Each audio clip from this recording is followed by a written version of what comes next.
Hola, bienvenidos al curso de Fundamentos de Analítica de Datos. Vamos a ver el tema 1, Introducción a la Analítica de Datos de DataBits. Los objetivos del curso son comprender los conceptos básicos de la analítica y su importancia en diversos campos, aplicar técnicas y metodologías para descubrir patrones y tendencias, desarrollar habilidades en la interpretación y la comunicación efectiva de los resultados analíticos. Vamos a empezar el tema 1, Introducción a la Analítica de Datos. Debemos comprender algo. La analítica de datos es el proceso de examinar, limpiar, transformar y modelar datos con el objetivo de obtener información útil, informada y significativa. Dentro de la imagen usted va a encontrar cada uno de estos pasos. Cortamos, hacemos limpieza, ajustamos, transformamos, para poder comunicar. Cada una de las técnicas que utilizamos pueden ser cosas desde estadística, minería de datos, aprendizaje automáticos y visualización de datos o de información. ¿Y qué pretendemos con esto? Descubrir patrones, tendencias, correlaciones y relaciones dentro del conjunto de datos. Cada uno de estos elementos debe aportar con elementos de valor. Existen dentro de la analítica de datos cuatro tipos de análisis. Lo que se conoce como análisis descriptivo, o análisis de diagnóstico, análisis predictivo y prescriptivo. En algunos libros de texto, al análisis de diagnóstico lo ponen dentro del análisis descriptivo. El análisis descriptivo trata del qué pasó, el análisis de diagnóstico por qué pasó, el análisis predictivo es qué pasará, y el análisis prescriptivo es cómo lograrlo. Si ustedes se dan cuenta, vamos a encontrar una dificultad, pero a esta dificultad se le va aportando una herramienta de mayor valor. O sea, es más importante obtener cómo lograr un objetivo, que me diga el análisis eso, que a simplemente conocer qué pasa con los datos, que es lo que me dan ese descriptivo. Entonces, estos análisis han ido evolucionando dentro de la línea de negocios y se han introducido en las empresas para poder conseguir estos elementos, pero también en el diario vivir. Por ejemplo, si usted tiene un reloj de pulsaciones y sale a correr, al momento que usted termina de correr, le va a marcar cuántos pasos ha dado, qué tiempo a usted ha corrido, cuántas pulsaciones por minuto ha tenido en el tiempo. Ahí solamente le está diciendo cuál es el análisis descriptivo. Le va a decir por dónde corrió, por qué cuando estuvo en una encuesta su corazón se elevó. Ahí está un análisis diagnóstico. ¿Por qué pasó? Pero en cambio, si me dice, oye, usted quemó 500 calorías, ahí está haciendo un cálculo, porque está estimando a partir de todo lo que usted ha hecho para indicar un valor de cuántas calorías ha quemado. Realmente solamente su cuerpo le puede decir cuántas calorías ha quemado, pero ese valor es un valor predictivo. Se hizo una fórmula para decir, mira, quemaste 500 calorías. Ahora, si su reloj inteligente le dice, si tú quieres quemar 700 calorías, deberías hacer esta ruta, ahí estamos hablando de un análisis de tipo prescriptivo. Corre tantos kilómetros, sube tal ruta y vas a perder tantas calorías. Ahí hablamos de un análisis de tipo prescriptivo.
Esa pelota no es Ariel, que estoy grabando. Y le comenzó a ladrar a la perra cuando ustedes llegaron. Mijito, no se venga por acá que tengo el aire prendido. Por favor.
Estoy grabando.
¿Puedo grabar? Angie.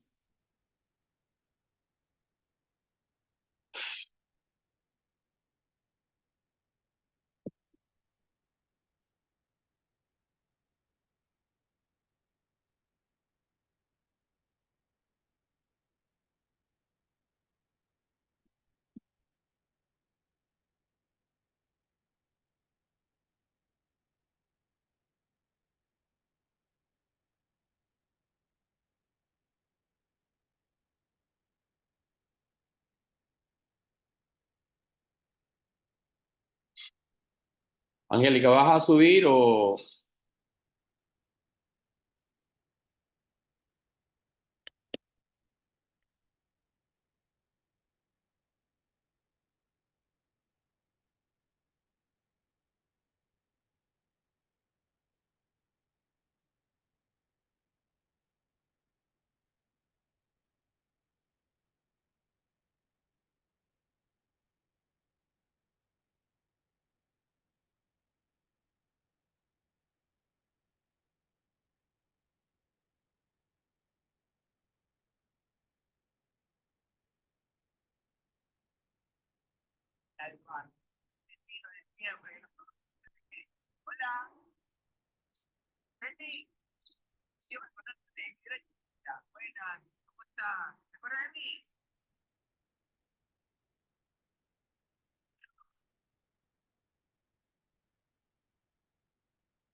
Por no aflojar la perrita.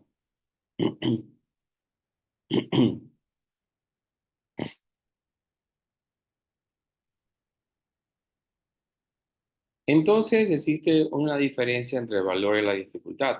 Lo importante es conocer cuál es la brecha en la cual estos tipos de análisis ayudan en la toma de decisión para luego entrar en una acción. Recuerden que la decisión no es nada más que cumplimiento de una acción.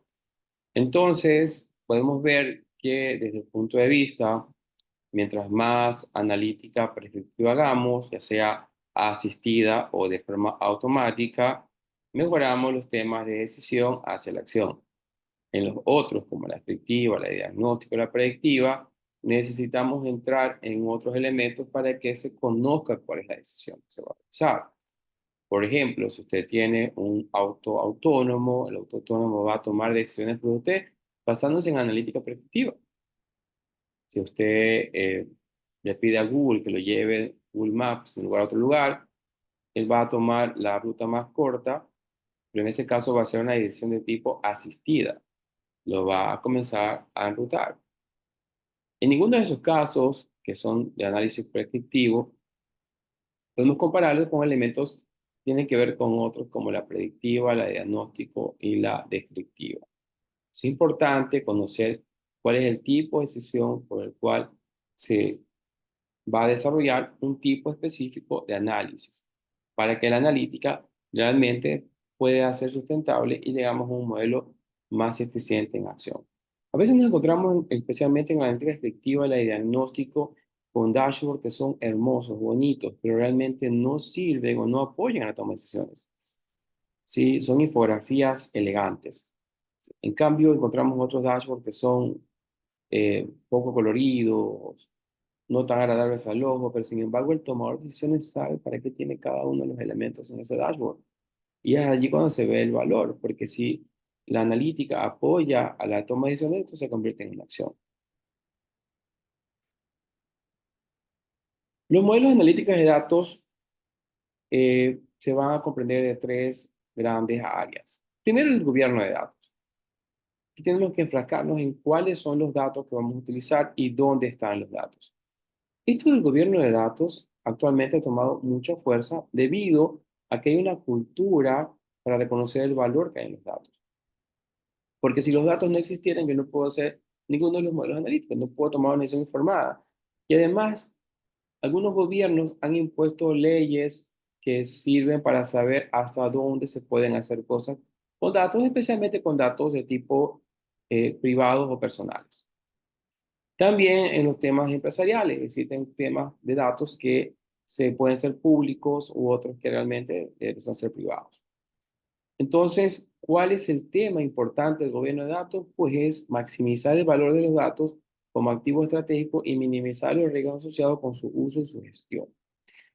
El siguiente área se conoce como inteligencia de negocios, que fue un posterior. Cuando estábamos en el análisis descriptivo y diagnóstico y hago el predictivo, la inteligencia de negocio trata de ver qué pasa y por qué pasan las cosas y de esta manera, por medio de elementos visuales, el tomador de decisiones pueda saber qué está pasando con una organización, con una empresa. Entonces, viene todo un proceso en el cual se forja tanto desde la recopilación de datos, poder integrar estos datos, poder transformar los datos, poder grabar los datos y luego esto ponerlos en elementos visibles para que puedan tomar decisiones. A todas estas herramientas que permitan hacer cada una de estas etapas y a la metodología que al final permite almacenarla para luego visualizarla, se la conoce con el nombre de inteligencia de negocio. Y al final, el último área, que más bien ha sido un área que ha estado evolucionando constantemente en los últimos años, se lo conoce con el nombre de analítica avanzada. Y aquí sí hemos tenido un desarrollo en el qué pasará, en cómo hacer las cosas, muy extendido, Podemos encontrar nuevos métodos estadísticos, estadística avanzada, estadística multivariada, técnicas de aprendizaje automático que cada vez se han incorporado más a los temas empresariales, a los temas de ciencia, el diario vivir, y algoritmos computacionales que anteriormente no se encontraban, como especialmente los sistemas distribuidos en el área de Big Data. Cada uno con el fin de qué? De apoyar a elementos de insight, de investigación, que está pasando dentro de un modelo de negocio. Por ejemplo, los sistemas de recomendación son elementos de analítica avanzada. Que usted vaya a Netflix y vea qué es lo que le recomienda Netflix, pues se está explicando cómo usted debería divertirse. ¿Cuál es la película más probable que usted vea? Que se haga el engagement. Cuando usted va a un videojuego, lo mismo, cuál es el skin que va a utilizar, cuál es la trayectoria más recomendada, con qué grupo puedes jugar. O sea, toda esta investigación para saber el gusto de alguien y poder permitirlo. O vaya usted a las recomendaciones que tiene Spotify de sus gustos y preferencias. ¿Cómo hace todas estas cosas aquí? Por analítica avanzada. Entonces, estas tres grandes áreas, como el gobierno de datos, la inteligencia de negocio y la analítica avanzada, comprenden lo que se conoce como un modelo de analítica de datos, que empresarialmente puede ser que se encuentre más robusto el gobierno de datos, o más robusto la inteligencia de negocios, o más robusta la analítica avanzada dentro de una organización. Pero lo importante es que la analítica de datos exista en una organización. Como resumen del tema, hemos analizado las metodologías para usar analíticas de datos, porque es relevante el gobierno de datos, la inteligencia de negocios y analítica avanzada. Sigamos creciendo profesionalmente con DataBit para el futuro. Los invito a continuar con el siguiente tema.